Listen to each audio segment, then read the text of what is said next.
Substack Live, so Very I'm a cool. newbie. Nice. But I feel like you've done the Facebook thing back in the day, probably quite a bit, I've done maybe. a Yeah. million lives, yeah, just never Yeah. before on Substack. Yeah, Not on the Substack. Yeah. It's yeah, a familiar feel, I suppose. totally. And there we are. We are live. So welcome if you're joining us. This is Sacred Business Stories. This is our weekly Substack Live where we have honest conversations with entrepreneurs about what it looks like to, yeah, create a business that aligns with your deepest truth. And today we're super grateful to be joined by Brian Levesque, who he doesn't know this yet, but we have well, actually have quite a few connections. He actually played a huge role in my early business success, I would say, from afar. So I'm excited to get into this conversation. But we'll so welcome Ryan, and we'll just give people a few minutes to join us here as we get settled. Yeah, it's amazing. I'm so looking forward to this conversation. You've piqued my curiosity. I'm very interested to know more about that backstory, and excited to have this chat here today.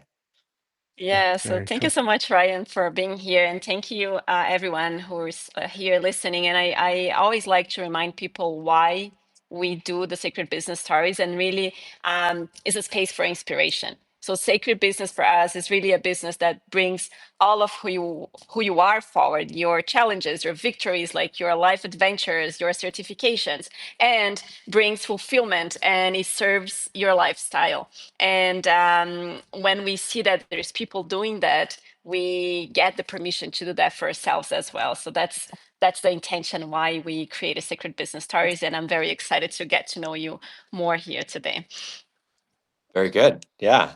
I feel like I should have been doing this Substack with my farm in the background. It's a beautiful day today. We've had a week of nonstop rain, and I woke up this morning and it was blue skies for the first time in about a week. And it was like, it's a glorious day. So, yeah, I'm grateful to be alive, grateful to be here. Yeah, I'm curious to hear more about that lifestyle you have going on there. I loved what you shared. Actually, I'll take this moment just to kind of share the official bio for anyone who's tuning in that isn't familiar with your work, and I'm gonna kind of try to scan and read because there's a lot of good stuff here. But Cool. again, for those who are joining us, this is Ryan Levesque. He is a seven-time Inc. 5000 CEO and founder. At least, yeah, two number one national best-selling authors. Generated over 100 million in revenue, successfully sold two of his companies. Yeah, his work's been published a ton of places like Wall Street Journal, Harvard Business Review, Forbes, Entrepreneur. So this guy has done a lot. And yeah, it sounds like now he's moved into a pretty cool chapter of his life where he's, serving as a strategic advisor for businesses, while also raising his children and living the farm life, which is something I'm curious to learn more about. But yeah, I also just wanted to share kind of on a more personal note. Yeah, so back, I don't know, maybe this is probably around when did the Ask method come out? The book came out 10 years ago, so 2015. Yeah, so that was right Yeah. around. So for me, maybe around, I got introduced to your work. I think at a mastermind retreat I was on it in Costa Rica, and I started paying attention to what you were writing about with the Ask method. I think I took your course. Actually, through that, I met two people who are in our community who I think you know, Ron Reich, Yeah.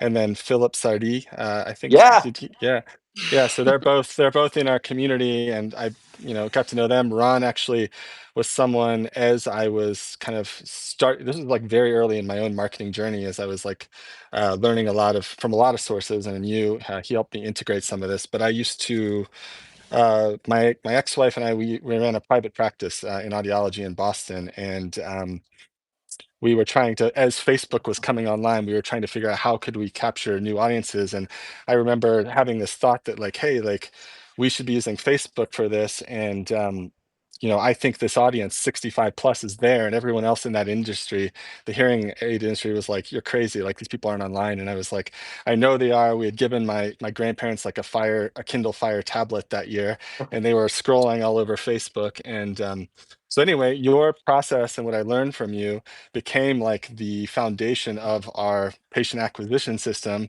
which then became this accidental business because I started going to conferences and other practice owners would be like, "Hey, like, what are you doing over there? Like, how are you making this happen?"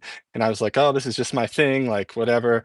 Eventually, someone kind of threw enough money at me essentially and was like, "Can you do this for my 7 practices in Ohio?"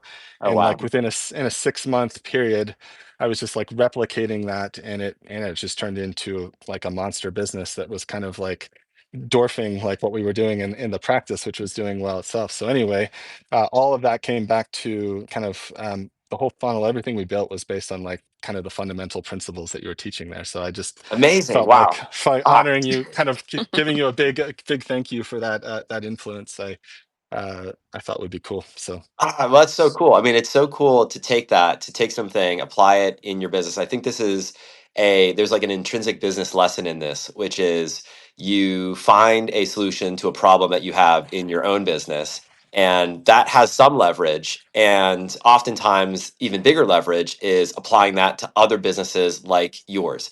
And I think that is a universal move. Like, that's a universal move that any entrepreneur can apply. Find a solution in your business for a problem that you're having right now.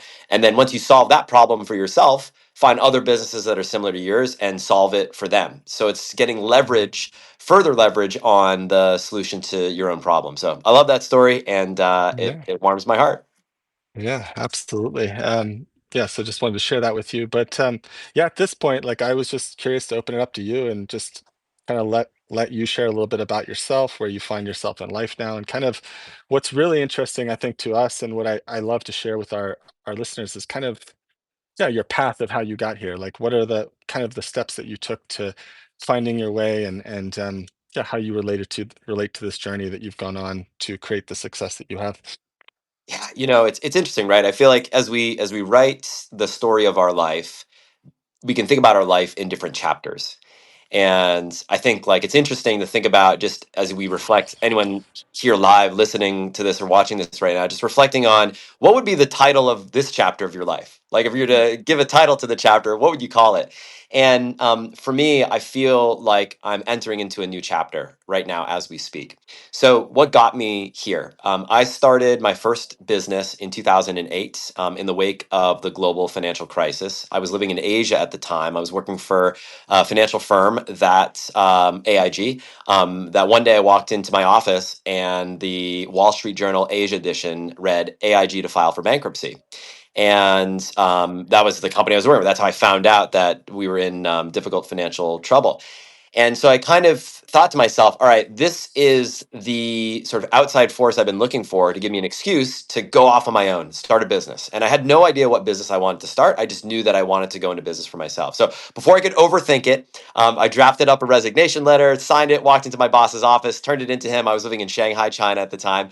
And he said, who snagged you? Like, who recruited you? I said, no one. He's like, where are you going? And he's like, what's your next job? I was like, I've got nothing.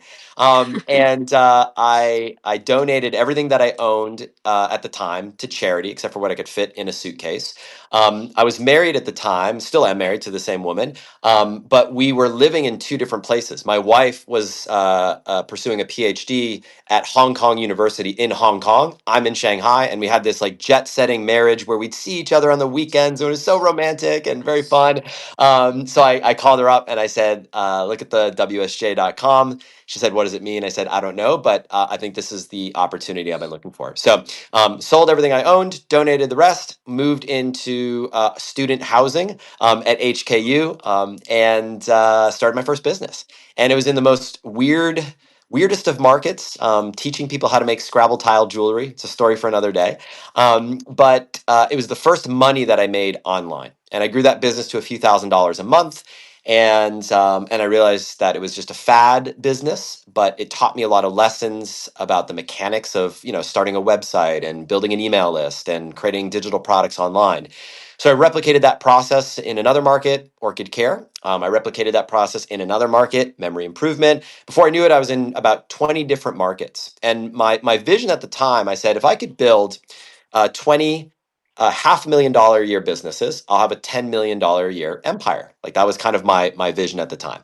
It was a terrible idea because turns out you can't really cross sell Orchid products to people who are looking to improve their memory. So story for another day. But in that process, I developed this methodology. And this methodology became known in the industry as the ask method.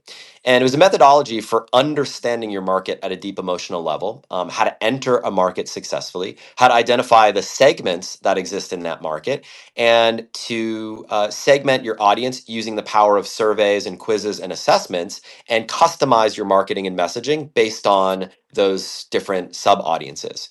And so doing that got the attention of some big businesses that asked me to come in, similar to your story, Phil, and help them apply this in their business. And I worked with a number of big companies, many names that we would know. And two of those companies, through the work that we did together, had big exits. So one of these companies, Revolution Golf, we built a golf assessment that we had over 10 million golfers take online. So we built an audience of over 10 million email subscribers. And we sold the company a 9-figure exit to NBC, to the Golf Channel and NBC. I did the same thing in the business funding niche, built a program called Loan Builder, which was an assessment to figure out what business funding is right for your business. And then we sold that to PayPal for over $100 million. So along the way, I realized, okay, there's something here. I should teach this. So I decided to write a book, the book that you read, Ask, 10 years ago, came out 10 years this year. And on the back of that book, I built an entire company that basically focused on this methodology, the Ask Method Company. From there, I built a software business, which was the technology to implement this, called Bucket. And last year, 2024, I sold that software company to actually a competitor of ours, ScoreApp. We decided to merge and exit out of that business. And so for me now, I was kind of in empire building season of life for about a decade, working real hard and just grow, grow, grow. And I built a big team, almost 100 people, and I turned 40 along the way, and kind of had this realization that all right, I spent the first half of my life, my first mountain, with my face in front of a screen, and I asked myself, do I want to spend the second half of my life doing more of what I've done? And the answer was no. I felt like I wanted to enter in this new chapter. So, first half of life, face in front of a screen. And for me, second half of life is much more focused with my hands in the dirt. And that's both literal hands in the dirt. We live on a farm, which we can talk about, where we raise and grow our own food, but also metaphorically, hands in the dirt, like actually existing in the real world, not just limited to abstract proxy experiences, experiencing life through a screen. As amazing as this is right now, it would be even better if we're all hanging around the campfire and having a chat in person. This is the next best thing, but being really intentional about that, both for myself and for my family, and the way I've designed this next iteration of my business. So that's a long answer to a short question, but hopefully brings us up to this moment right here, right now. It does, and I just want to ask you something about like one small comment that you made at the beginning when you're like, "Oh yes," and then like I had to, I found myself without a job, and then moving that, and without overthinking. And Yeah. I feel that this is such like if you could just talk about a little more about it, because I feel that what blocks people from going with the flow and building like one step at a time is this idea of like overthinking and trying to create a plan like the perfect plan ahead of time, and then they never Mhm. really take action. Like, so if we have and we at Sacred Business, like we work with people like trying to grow their business, trying to launch a new business, making transitions, and a lot of things that we see is like there's not like a lack of action. It's really like what's going on here that block them. So what would you tell to not overthinking and taking action, and then balancing of like creating a plan, or just following like the flow of life? Such a great question. I have a few thoughts on this for sure. I've reflected on this quite a bit in my own life, and with the students and readers and audience that I've had the opportunity to serve. It's a question that has been asked quite often. So I'll say a few things. First thought that comes to mind is this: I think most people are afraid to give up good in order to go after great. I think we get tied to the trappings of life. We have a good life, and we psych ourselves out of taking those risks and making those moves because we're afraid that we're going to give up this good life and we're going to lose something along the way. And so for me, I was very fortunate that after I left my job and we were starting over. We're in Hong Kong, and we made the decision that we're going to move back to the United States. And my wife was pursuing a PhD in history and got a job as a museum curator in Brownsville, Texas, which is right on the Mexico-Texas border. And her salary was $40,000 a year. So that's what we were living on, $40,000 a year. And we started over. We moved into a tiny apartment. There were bars on the windows. We had no furniture. We opened up a bank account and got two little lawn chairs for open up the bank account. We had a mattress on the floor. We had a $50, very strict $50 a week grocery store budget for our food. And we shopped at Walmart because it was cheaper than the grocery store.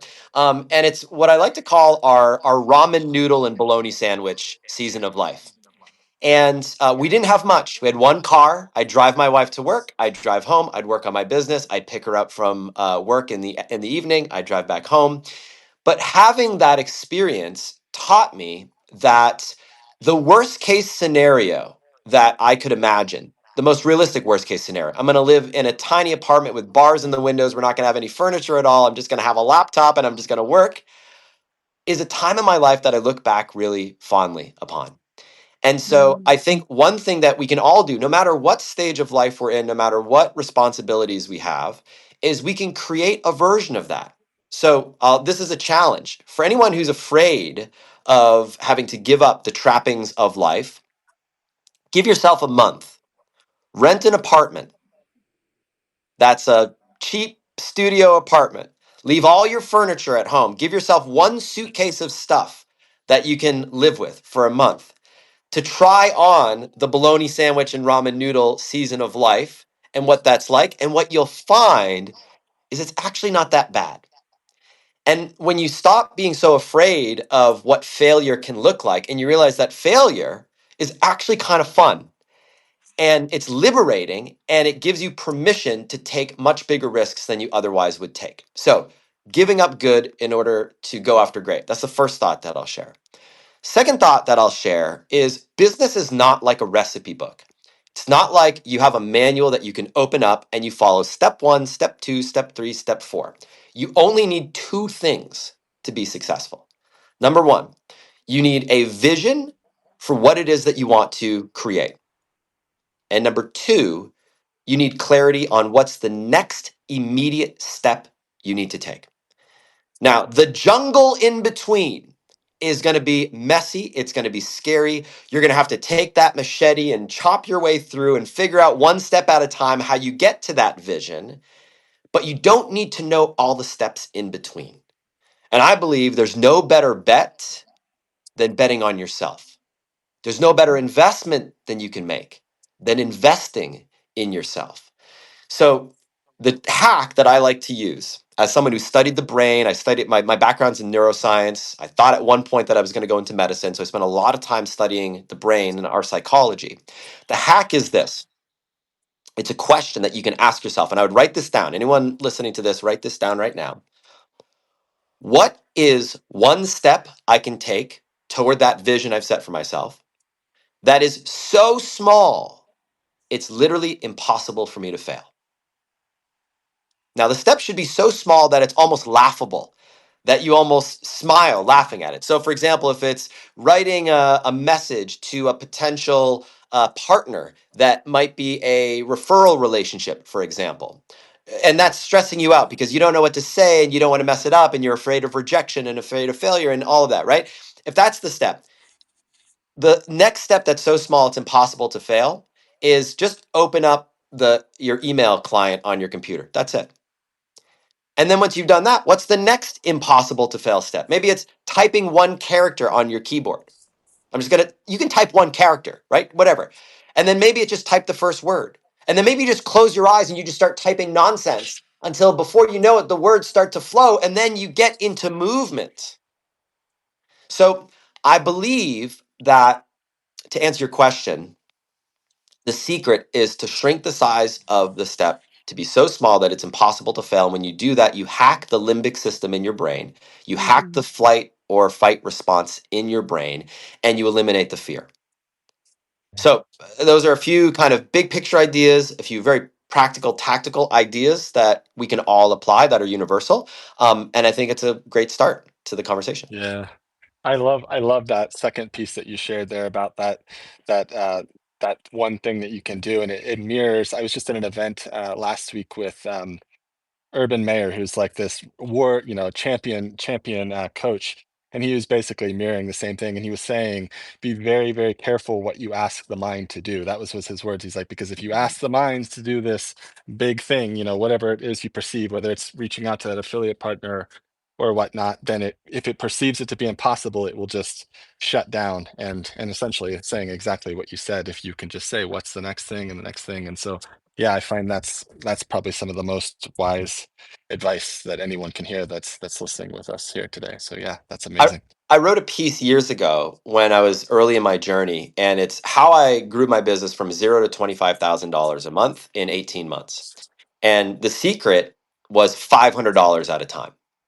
Every month, the question I asked myself was, how can I grow my income by an additional $500? Now, at the time, I felt like I was led astray by a lot of conventional wisdom, which was to manifest this big amount of money. So, what the advice that I received at the time was to write on a piece of paper that you keep either on a mirror, on your computer screen, or in your wallet. I am making whatever amount of money you want to make. I'm making 250,000 or $500,000, and the world is great. Everything's happening. And when I thought about those big numbers, it stressed me out. Like my brain couldn't get my head. I couldn't get my head around it. Like, what can I do to make an extra $500,000? It was too big of an amount of money that I could actually appreciate. But when I shrunk it down to $500, I could always figure out something like, oh, I can transform my ebook into a physical book. I bet there's some people who are not looking to buy my book Orchids Made Easy in digital form, so I'll create a physical form. And then maybe there's some people who want to buy an audiobook. And then maybe there's some people at the time, I mean, this is a few years ago now, 2008, 9, DVD course. Like maybe I'll do a DVD course, which I did. And then I started creating like courses on specific types of orchids. And every week, every month, it was like, what can I do to add an extra $500? Now, what's interesting about this is when we shrink the size of the step to be that small, every month I made more than an extra $500. So even though that was the problem I was trying to solve, every month I added, an extra $2,000 or $3,000. And when you add it up over the course of a year and a half, literally starting from scratch, ground zero, no list, no audience, no experience, a $500 laptop, and just a bit of gumption and energy, grew it to an income of $25,000 a month. My wife was able to quit her job. We moved to Austin, Texas, where we started our second business, and we just kept going into market after market following this path. So I think for me, like it's this idea of Kaizen and incremental improvement that's been at the core of everything that I've done, every business, and it's I'm passionate about it because this idea has changed my life. So yeah, I'll wrap with that. Yeah, no, it's so like it's fascinating because I love what you said about like you have your vision and your vision does not need to be small, but the steps needs to be, right? Because it's kind of like it's you battling with yourself. It's you like fighting with your own subconscious and your own nervous system. And if you could just make that action to become safe to yourself, then you are like unstoppable, right? Oh, and 100%. and and it's not about like diminishing the vision and like, oh, I don't want to know, just keep that there, that excites you and brings that fire within. That's where I'm going, but it doesn't matter how long it's going to take, but right now it's just this one tiny little step. And I'm sure like as you move, your small steps becomes like it starts growing, right? Like it's like one letter that you type, and now it's like a whole email, and then the next one is like, oh yeah, now I'm going to reach out to 10 people, because you're building up on this way of being, that fear is not blocking you, and you're just like taking action from a very, very powerful place. So yes, it's very, very interesting, and I really hope people are getting that, because it should be simple. It's an idea that can be applied in so many facets of life. I'll give you a more recent, I think, story that maybe is a good segue into kind of what's happening now. So 3 years ago, I felt like I was starting to get burned out with my business, and we brought our business to sale for sale. We took it to market, And we had an offer. It was a big offer. It was an offer. It was a life-changing amount of money. And really, after a year-long process and millions of dollars spent in due diligence, not on our side but on the buyer's side, the deal fell through. And after the deal fell through, I sort of asked myself, okay, like what do I want to do in this next season of life? And I've got two boys, two children, and I thought, I don't have an unlimited window of time with my boys. And a question that I think that I spend a lot of time thinking about, I advise my clients to think about this question. And anyone listening to this right now, this is a question I encourage you to write down. And it's in this season of life, what are you optimizing for? We see on social media, there's certain types of content and certain life paradigms that tend to be pervasive on social media.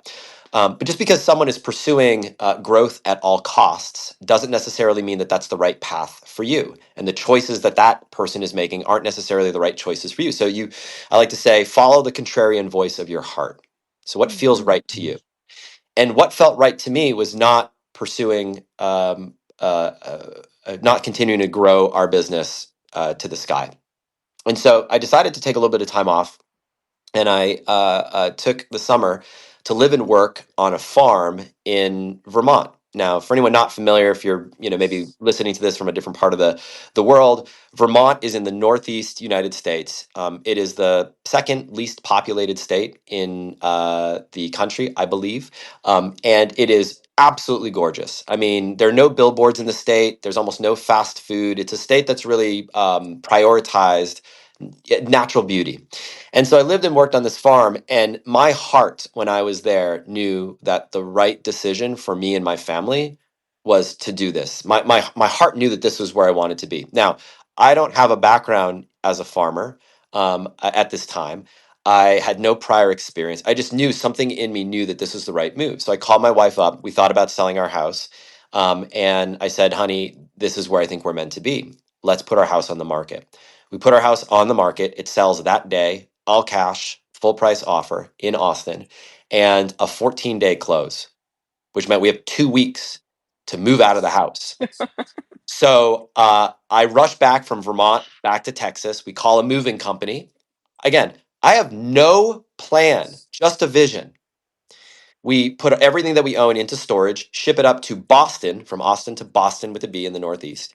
And we sell one of our cars. And with nothing but a vision, a dream, no plan, we load up the family in the back of my truck and we road trip our way from Texas up to Vermont. And the only thing we had figured out was where we were going to stay, the first Airbnb where we were going to stay.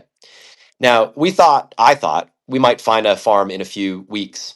Well, it turns out we underestimated the amount of time it was going to take to find what we're looking for. It took us a year and a half.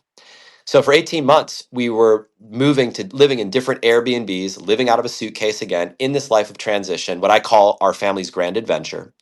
And 2.5 years ago, we landed on the site that we're on right now. And so we're on a farm, we're on a site. It's an old hill farm that dates back to 1810, hasn't been conventionally agged, hasn't been conventionally farmed in the last 100 plus years. It's about 140 acres.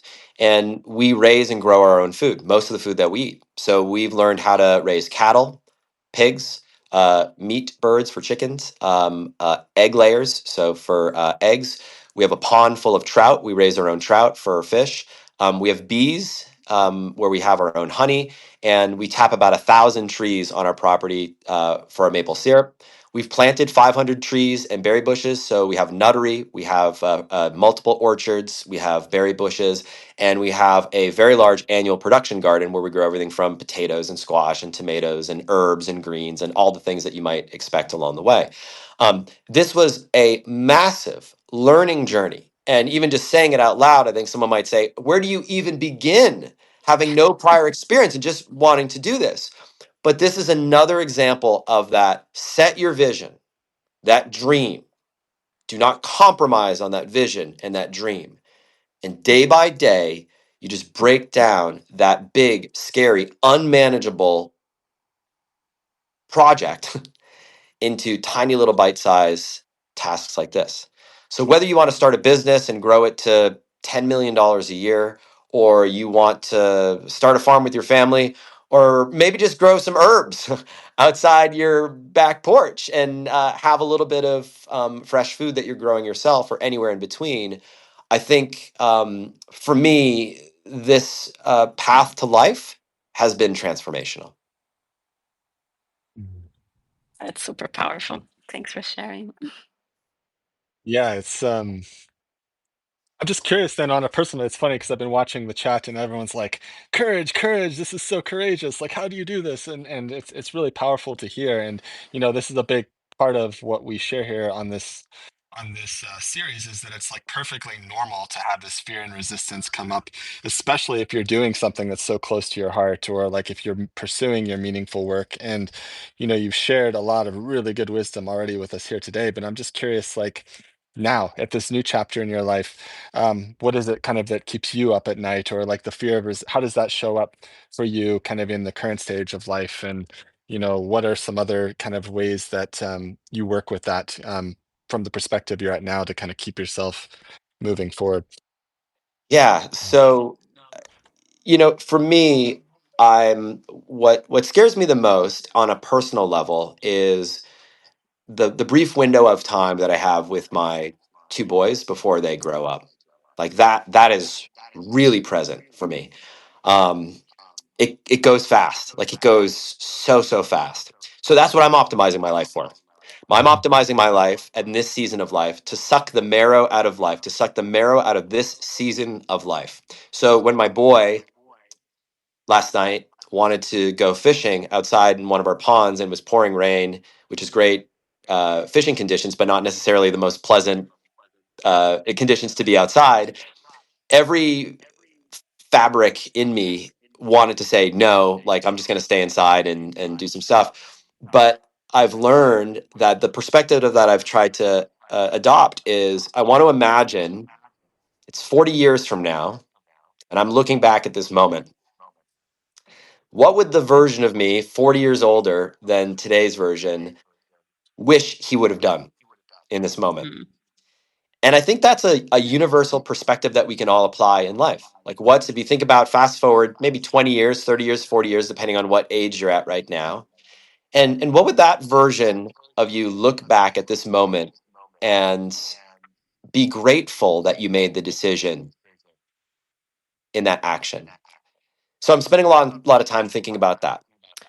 I'll say there are a few other things that show up for me. One is a life mantra that I've adopted in a big way, and it's we a few years ago we helped build a school in Kenya that provides an education to about 400 young girls and boys, and we had this opportunity to put a plaque over the entryway of the school, and we could have it say anything we wanted it to say. And so it felt like a lot of pressure to put the right words of wisdom there. And what I chose to put on that plaque was as follows: be curious, ask questions, seek truth. And I think that, to answer your question, that childlike curiosity is, for me, at the core of everything that I do. So when I wanted to learn the science of permaculture and build a permaculture focused farm, of course, I read a bunch of books and I lived and worked on a farm and attended all these workshops and befriended all these farmers and soaked up all the knowledge that I could. But I think there's three ingredients that are necessary, I think, in today's environment. And I believe that we may be in store for some changes. I believe that, like, for example, for my kids, the world that they are going to grow up in and live in as adults is going to be radically different than the world that our generation grew up in, and what we experienced as young people. So think about what's necessary, both for ourselves, people our age, and for younger generation. I think it's three things. Number one, it is curiosity. Deeply curious. Why are things the way they are? Not just taking things to be self-evident, but to be inquisitive, asking questions, seeking truth. Number two, it's deep conviction loosely held. What do I mean by that? So I think oftentimes people with deep beliefs hold on to those beliefs forever. And I think one of the reasons for that is we tend to think that people who change their mind are weak. We call these people flip-floppers. We vilify it. The media vilifies it. But the reality is, if we hold on to a fixed belief that we never let go of for our entire life, what it means is that we're not willing to grow. And it can be scary to our egos to admit, you know what, that thing that I strongly believed in, I was actually wrong about that. That's hard to admit. So I believe it's deep conviction loosely held, being willing to change your mind as new evidence presents itself, as you have access to new data, as you have access to new opinions that influence your opinion. So curiosity, number one, conviction, number two. And number three, this is one of our core values as a family, courage and grit. So courage, which showed up in the chat here, is not about not being afraid. I'm afraid. There are a lot of things that I'm afraid of. But what I've learned is that courage is what's required to take action in spite of that fear. It's not about not being afraid. It's about recognizing that fear, acknowledging that fear, naming that fear, and moving forward in spite of that fear. And then the second ingredient, grit, is being ready to pick yourself up off the pavement when you fall and skin your knees. Because you will fall. But here's the thing that I've learned, and this is true for all of us. You can do hard things. You can. You have. You have done hard things. And when you remind yourself that you can do hard things, you step into your power. You step into your potential. So, curiosity, conviction, courage, and grit. Those are what I believe are the key ingredients to thrive in the world that we're about to step into. Yeah, it's fascinating, this whole relationship with fear, and I love the way you describe courage specifically, because like it's they need to they coexist, right? Like for courage to be able to exist, like you need fear, otherwise it wouldn't be courage, it would be just like an action. And Ryan for president, like That's a first, so yeah, congratulations. exactly. So it's just like really awesome that we can relate this way. And like, yeah, you want to take action from your heart. Fear needs to be present, and not because it's going to block you, or not because it's like, it's not meant to be for you, or it's not your path. It's just because that's how you actually experience courage. And yeah, and you're going to fall, and you're going to fail, and you just got to keep going. Very, very nice. Yeah. Cool. Well, I guess we'll shift gears a little bit. We had like one other main topic we wanted to touch on, and Sure. yeah, I'm curious on this, especially with some of the comments you were making around the screen, and then how much better it'd be to be at a campfire and this sort of thing. And I'm curious about the role connection and relationship has played in the way you've approached business building over the years, your multiple success, and I think this is one of the things that folks in our audience can sometimes be challenged by, especially in this age where everything is kind of can feel a little bit isolating. We're spending more and more time in front of this screen. Um, yeah, how have you historically, and maybe how do you today approach connection? And what advice might you give to someone who is, yeah, looking to kind of show up, create more visibility, express, and share what they have to offer more consistently? I have a lot of thoughts on this exact question. It's something I've reflected on quite a bit in the last year or so, especially. So, about a year ago at this time, I made a decision, and it was a big decision at the time. So, I had built a pretty big team, pretty big organization. And there were aspects of my company that I started to hate. And I had this realization one day that I began hating my business. And in the process, I actually began hating myself. I began hating who I'd become and the choices that I'd made in some areas of my life. And so I decided on a whim to write an email to my email list, my audience. And I called it an embarrassing confession. And the embarrassing confession was for a period of 7 years, every single piece of communication that had my name attached to it, barring a few exceptions, was actually not written by me. It was written by one of my writers in an approximation of my voice. And that was something that bothered me increasingly over time. And what I realized is that there was a time when every piece of communication that had my name attached to it came from me. But what happens over time is you have a team of writers who are studying your voice, and it becomes a photocopy of a photocopy of a photocopy of a photocopy of a photocopy. And at some point, it becomes unrecognizable.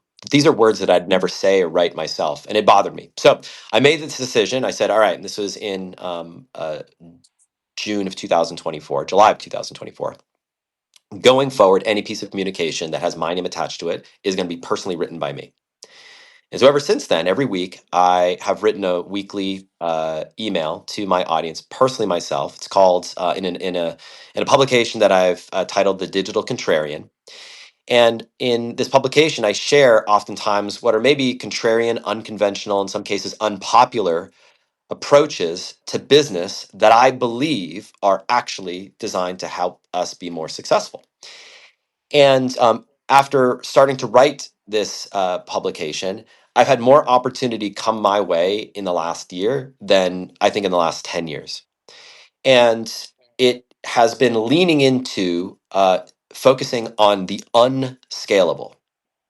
I have an idea that I've been sharing in my writing, and I believe that the best things in life don't scale, truly. And oftentimes when I'm asked, how do you make the time to write something every single week yourself, or how do you take the time to respond to the emails and messages that come in response to what it is that you write, which is something that I do. Well, I take great solace in that because I know that that's not something that my competition is willing to do. Because the question they are asking is, but does it scale? Or how does it scale? But what if it doesn't? What if it doesn't scale? What if we're not designed, biologically speaking, to exist in a scaled infrastructure? What if Dunbar's number is true? What if we're designed to have fewer relationships that are much deeper connections, as opposed to thinking about our audience in terms of clicks and opt ins, but actual human beings who are on the other side of that engagement? What if? What if that's what we're designed to do? And so I've been leaning into this a lot more. It's a movement that I describe the return to real, a shift away from the automated, the algorithmic, and the artificial to the artisanal, to the authentic. And I believe that this is something that we can all lean into. It's all within our grasp. You don't need to have a big budget, big talent, or big technology to be able to do this. You just have to have a willingness to lean in, to write from the heart, to not abdicate your communication to AI. And I believe in AI as a tool, but I do not believe in it as a tool that we abdicate our communication. What if you write from your heart? Because I believe that what your audience is looking for, what they want, is they want to feel like the communication they're receiving from you is coming from someone with a real beating heart. They want to taste the Sunday brunch version of orange juice, freshly squeezed straight from you, in a world that's saturated with a type of juice that comes from a can. And we can all be that. We can all lean into that.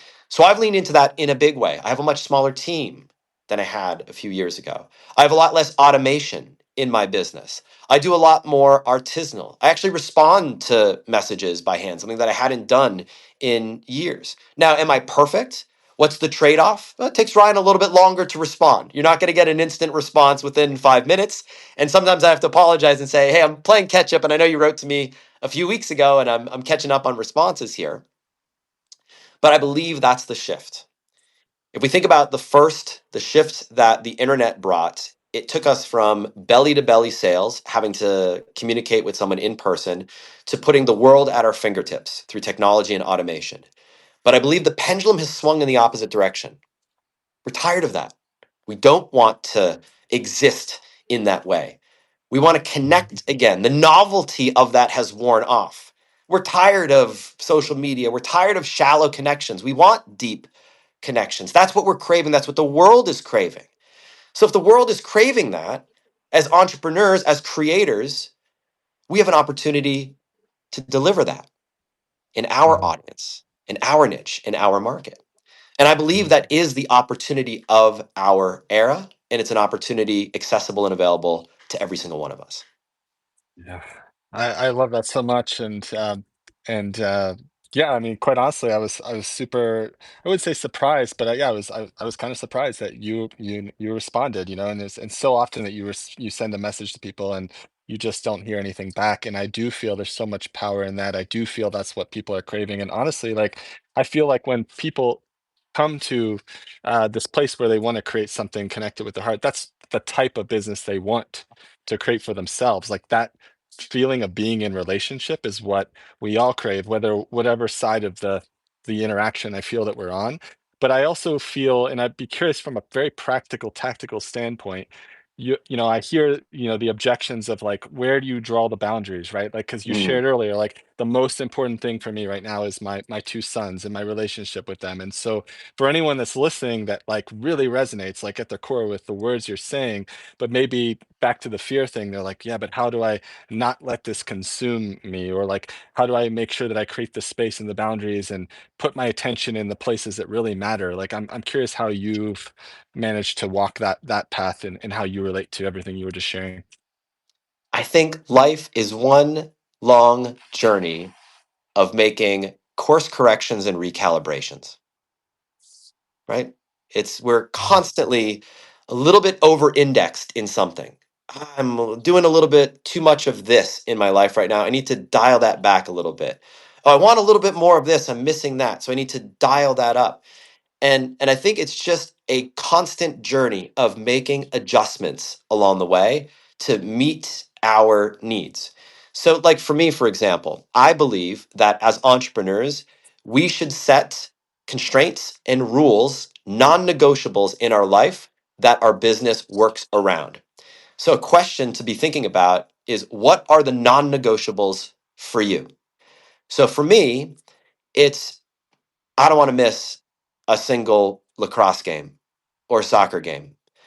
I'm the cook in the family, so I cook family dinner every night. We sit down, we hold hands, and we are grateful for not only the opportunity to sit down at the table and have a meal together, but eating food that we raised and grew ourselves. That is deeply rewarding, but it comes at a massive trade off, because that's not an instant meal. That's not Instacart. We don't live where there are Uber Eats or Instacart or anything like that. It's a time consuming piece. I spend hours a day preparing food. So what does it mean? Well, I've adjusted my life around that because those are my priorities. So for example, in my business, I don't take any meetings on Fridays. Fridays is my deep writing day where I write my weekly issue of The Digital Contrarian. That's my weekly publication. I don't take any meetings Monday through Thursday before noon, my time. And my meetings are between noon and 3 o'clock. That's my afternoon meeting time. That's my window when I take times. I have a few exceptions, like today, for example. And the reason for that is I want to be done with my meetings when my boys come home. So I'm available to spend that time with them, that window. I also wake up really early. I'm often up between 4:30 and 5 in the morning because I got farm chores in the morning that I'm doing. I'm feeding the cattle. I just dropped a bale of hay for our cattle, fed the chickens. We're harvesting dandelions and dandelion greens because our greens haven't come up. Great early greens. We just harvested some fiddleheads, which are ostrich ferns that just as they come up unfurled that you can saute up. So we love that life, but it comes with trade-offs. It means I'm saying no to a lot of opportunities. I say no to a lot of travel and speaking events that I'm invited to participate in because they take me away from home. I'm not scaling infinitely. Like, I believe every business has an optimum size. This is not something that's often spoken about and taught.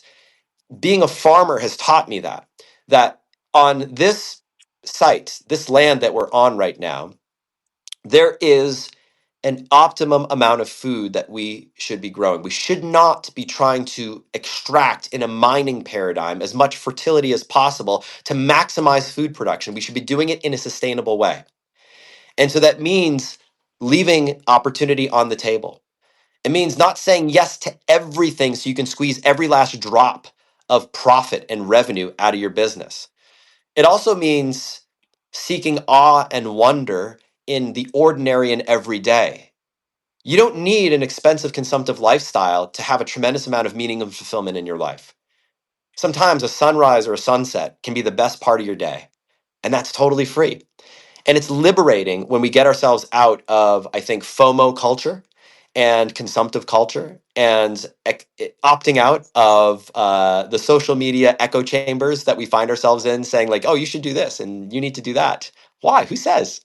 Make your own rules. So I believe as entrepreneurs, we have the opportunity to build businesses that support what's most meaningful to us. And it should not be the other way around. And you should have non-negotiables that you're not willing to compromise on, that are deeply tied to your personal values, rules that you set that who the hell cares what anybody else thinks? Who cares? Make these rules, live by these rules, and I think it's a recipe for a deeply fulfilling and meaningful life on the very short time we all have on this planet. Beautiful. Wow. Thank you so very much for sharing. It's like so inspiring, and you translated like in every single thing that you said what sacred business means to me. It's not the business for the business. It's not the business separate from your life. It's actually like something that, while you're there, and when you like realize that, like, hey, I don't like the way I'm doing things, then you change, and then you adapt, and then is it serving my family, is it serving myself, is it serving my evolution, and then from that space, you build and you evolve and you keep moving. So I really appreciate like all your wisdom and all your insights. I think everybody listening got a lot of it too. Yeah. Yeah. It's I was just going to say it's been an honor and an absolute pleasure and real joy. And I'm really grateful for the invitation to share. And I think what we're doing and what you're doing is what the world needs more of, like this. And so I think you're offering something really special, creating this environment and creating this platform to be able to have these conversations and to be able to presence these ideas. And I'm just really grateful for the opportunity. Yeah, thank you so much. Yeah, I could ask you a million more questions, but I know we need to wrap this up. But I did also just want to give an opportunity because I also saw people asking, like, you're here on Substack, so obviously, if anyone wants to learn more about you, this is a great place to start. But is your newsletter, how can people get, if they want to learn about your Contrarian newsletter, what would you suggest for anyone who wants to get more connected to what you had to share? If you follow me here on Substack, I publish the Digital Contrarian every week right here on Substack, and I actually have all the archived issues available. So you don't have to wait for this weekend's issue to be released next week. You can check out some of the past issues that may be relevant to you, and some of these ideas that we've talked about. So, anyways, that's probably the best way to follow. Cool. Awesome. And it's so funny because I didn't realize that I think that had crossed my radar at some point about the Score app thing, but you're still working in our business because that's what we're using now we have an assessment that we offer for people that are coming into our world, and it's on Score app, and again it's based on a lot of the same premises that we talked about earlier on with Ask Methods. So thank you again. Thank you for being here.